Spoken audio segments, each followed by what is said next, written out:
How's it going, everyone? James Lynch here doing a quick reaction video to the news that Kamaru Usman will reportedly defend his UFC welterweight title against Colby Covington at UFC 268 on November 6th in Madison Square Garden in New York. This, according to MMA Fighting's Ariel Helwani.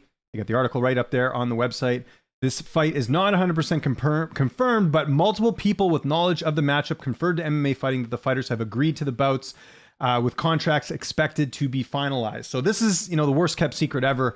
Dana White for weeks has been talking about Colby Covington being the next competitor for Kamaru Usman. I think the only other option that they could have looked at this point with Stephen Wonderboy Thompson losing is the fact that Leon Edwards could have made a case, 10-fight unbeaten streak. But of course, everyone focusing on the fact that Leon Edwards got rocked in that 5th round against Nate Diaz. For whatever reason, that's not going to earn him a title shot. So I think this is the right call here. They got to end this rivalry once and for all. Enough, this and that and other names. I mean, Nate Diaz was a name that was being floated around as a potential fight for Kamaru Usman. There's also talk of the Michael Chiesa and Vicente Luque winner, but this was the fight to make. Let's end this rivalry. Let's have this rematch. Their first fight was close. Yes, Colby was finished in the 5th round, but leading up to that finish, it was a pretty close fight. I'm glad to see them run it back here for this mega card at Madison Square Garden on November 6th. So really excited about that. Let's have a quick look at the tail of the tape here.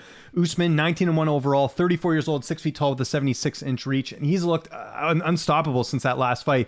Defeating Masvidal dominantly, finishing Gilbert Burns, his former teammate, and then, of course, finishing Masvidal in his last fight. First knockout loss for Masvidal in ages, so really big win there as well. So a lot of improvements in Kamaru Usman. Of course, he switched camps. He's now training with Trevor Whitman, so that'll be really interesting to see some of the improvements he's made going into this rematch. And Covington has switched camps as well.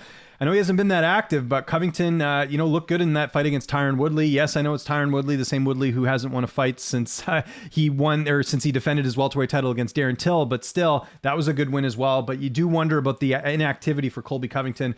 Just one fight since they last fought, whereas Usman's fought, a couple times. So we'll see if that plays into the matchup as well. Covington, again, 33 years old, 5'11" with a 72-inch reach. So you'll see there, Usman a little bit taller, a little bit bigger in the matchup, and a little bit older as well, too, at 34 compared to Covington, who is going to be 33 in this matchup. So who are you picking in this fight? It's going to be interesting. I am going to side with Kamaru Usman. I just think the improvements he's made and the activity level gives him a slight edge in this matchup, but I think Colby is one of those fighters that does have the ability to beat Kamaru Usman. We'll see how it unfolds. I want to get your picks. Who are you guys picking in this fight? Who do you think gets it done? How do you think the fight plays out? Curious to get your thoughts. Follow me on Twitter and on Instagram at Lynch on Sports, and make sure you hit the subscribe button on this channel if you're new, and hit that like button. It's an easy way to support the channel. I am James Lynch. Thanks so much for watching, and I'll see you soon.